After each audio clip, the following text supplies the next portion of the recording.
Hello folks, welcome to Pro Trader Strategies. I'm Eric Wilkinson and this is Spotting the Trade. So what I like to do in these videos is talk about the economic data, see how we're impacting the overall markets with that, and then ultimately narrow that down to some trades that we can implement into our portfolio based on some assumptions we come up with. So without further ado, before you go, make sure you guys smash that like button. I like to think of it as you're feeding the bots. They run out there and find somebody that looks just like you to come watch this video as well. So please feed those bots, smash that like button. And throughout this video, comment over there at the comment section. I want to make sure you guys are clear of concept. And if there's anything out there that you want me to go look at, we'll take a look at it and see if there's an opportunity out there. All right, so it's a Monday. There's not a whole lot of economic data here today, folks. But one thing we are going to get this week is Consumer Price Index. Last week, we got the PPI, which is Producer Price Index. That's going to tell us, we saw an uptick there in the prices they had to pay. Are they going to offset those higher prices to the consumer in Consumer Price Index? Now, we'll even narrow that down further with the PCE, which is Personal Consumption Expenditures. That really narrows it down to the retailer. With the Consumer Price Index, there's some businesses that are in that as well. So not really exactly narrowing it down to what you and I feel. That's what we're going to see in the PCI, Personal Consumption, or PCE, Personal Consumption Expenditures. All right, so let's get on with sharing the screen, and we'll get on with talking about the markets. All right, so we've got crude oil moving a little bit higher. Later on this week, we are going to be getting a crude oil inventory number on Thursday, and then Wednesday, and then on Thursday, we are going to get some more economic data here in the United States for retail sales. We've seen some other ones across the pond start to come in a little bit light. Even Canada came in a little bit light, so we're going to have to really be keeping an eye on that. That could be a major market mover on Thursday for that retail sales number.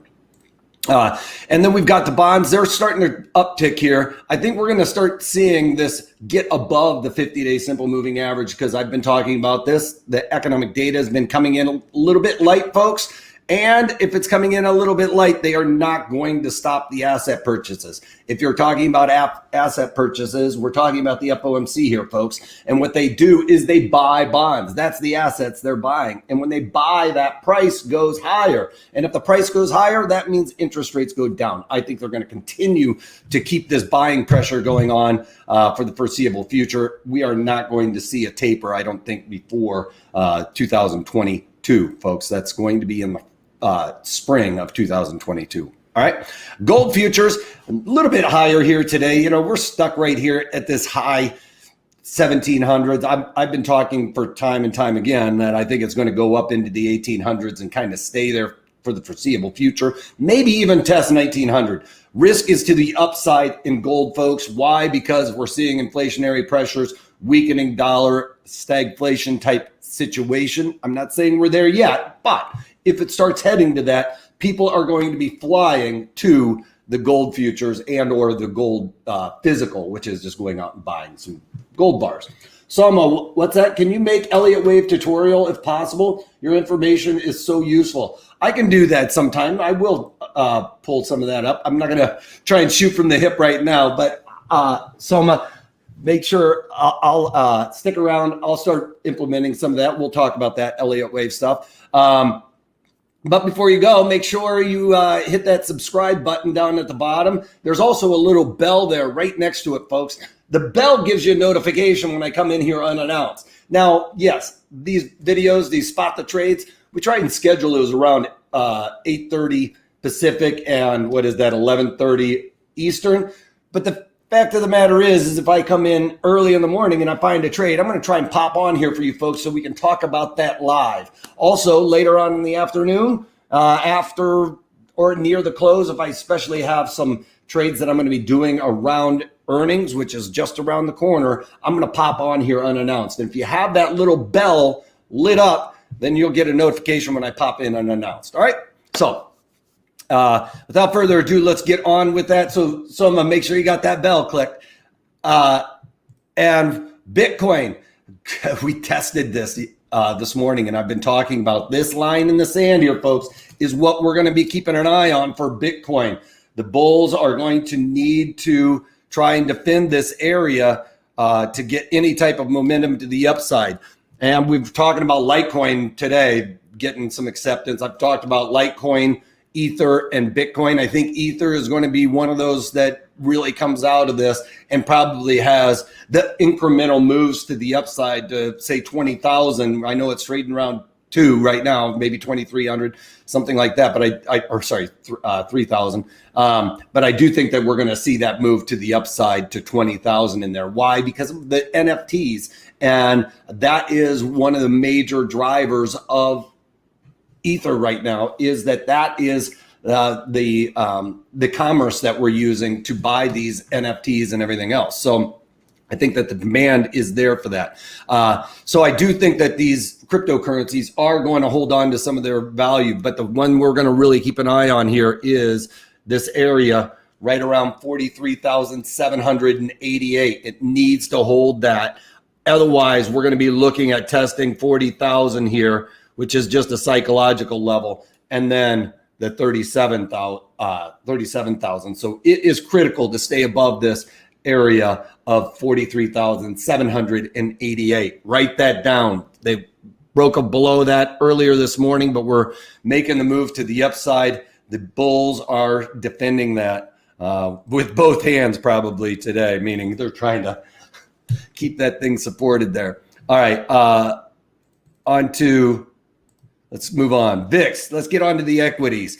NASDAQ is in negative territory, but folks, I'm thinking the tech is just a little bit overdone. On the upside, we've been seeing some weakness on the pullback. I think we could easily see a pullback here on the NASDAQ to about 15,184. Let's call it 1,085, just right around this area where we found resistance. So I think we'll find some support there, but a pullback there would be very healthy. This candle, though, right now is looking like we are finding a bottom. So bulls are trying to come out here and defend these areas. We got the Dow Jones moving higher, but folks, I talked about this time and time again. We're right there at the point of control. That's where we're going to find value on this underlying here. And it's going to want to peel back and forth above and below this 50-day simple moving average, where we normally talk about that as a nice support and resistance area. It's not going to do that in this type of situation because of the point of control right here. This is where the time and value has been spent, meaning the transaction has happened. So people are very used to that pricing, and there's just no angst when we get around those levels. So the 50-day in this case is just going to not really have as much strength as what we would normally see on something like that on a trade, because it's lining up with that point of control, which is ultimately going to be the thing that dominates that. Now, E-mini S&Ps for a bullish trade. Look at this. We're bouncing off of this trend channel here, and that is what we've been talking about for the last year almost now, folks, is when we come down and bounce on this trend channel. It has worked. If I extend this all the way down, you can see that it has tagged that several times. It lines up with the 50-day simple moving average. So unlike what we were looking at over there in the Dow Jones, well, right now, what we're seeing is the E-mini S&Ps doesn't have that because the point of control is much lower than where we currently are. So this support area is where we've been taking advantage of bullish trades. Now, it isn't confirmed, but this is a bottoming pattern. This is one of those candles we're looking for on a trade that we would look for a reversal. So anything that's going to look, kind of like this is what we're looking at right now on this bottom. So you would obviously, if you have a lower risk tolerant, wait for tomorrow and see a candle like that right next to us. That would be your confirmation. I'm going to be looking later on today to add something bullish here, maybe in something like SPY rather than in the futures, but SPY will most likely be doing the same thing we're seeing here. So you can see weakness as soon as the market's opened here across the board. Just no hope on lack of economic data, Delta variant, economy is slowing. People are just a little bit nervous right now. But with that said, I was able to add a trade here. Now I'm going to pull this up a little bit so I can stretch it out so you can see the volatility here expanding. Now I am discounting volatility from last year, because I've talked about this. I don't think we're going to see that volatility like we saw last year. But so I'm going to try and look at everything from basically the last 6 months or so. So if I'm going to do that, I'm just going to try and draw a line here. If I can get my pen to work. Are you working? So basically, I wanted to discount all of this stuff out here, okay? So we're going to look at volatility right now in relation to where it has been in the past, the highs and the lows. And we can see that volatility is actually relatively elevated. Now, I am concerned about earnings, but I can see that earnings are outside of the time frame that I will be looking at. Because when I have high volatility, I know those premiums are expensive, right?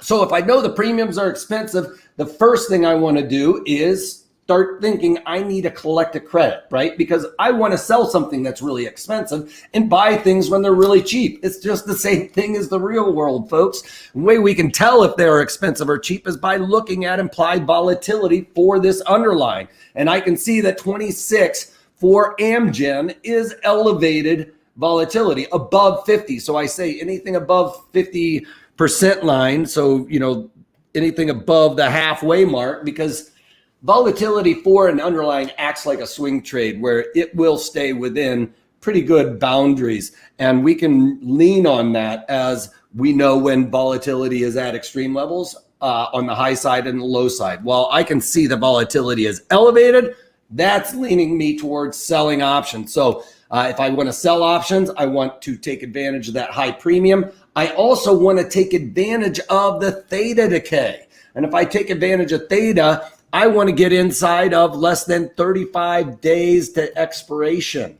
All right. So that is right here in this wheelhouse. And I can see that there is a clean month there. There's no earnings, there's no dividends or any of that could really cause this volatility to really spike even further. So I'm going to look to play this to the upside. I'm a bullish objective here. I think we're going to start trending back up into the value area. This is a value area low, so more volume has transacted above us.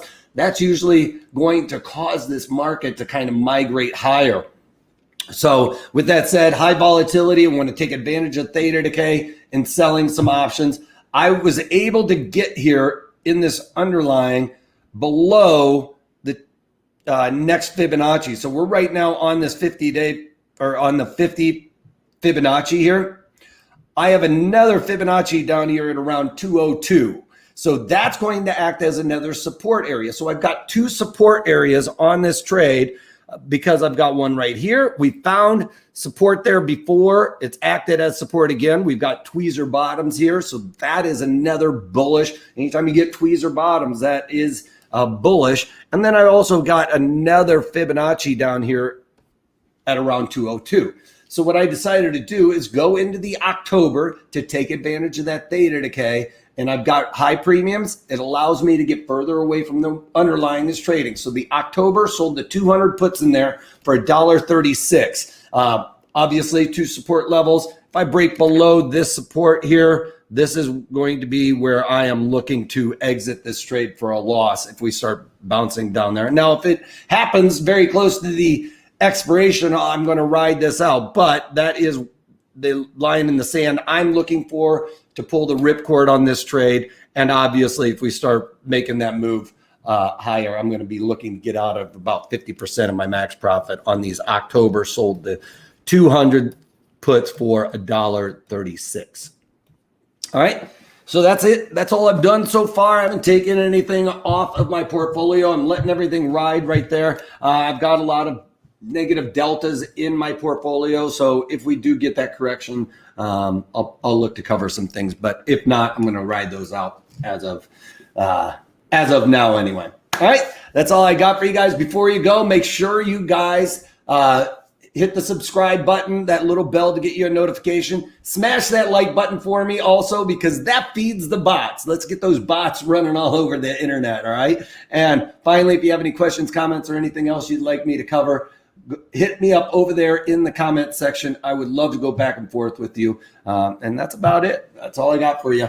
Other than if you can't take that, take it easy.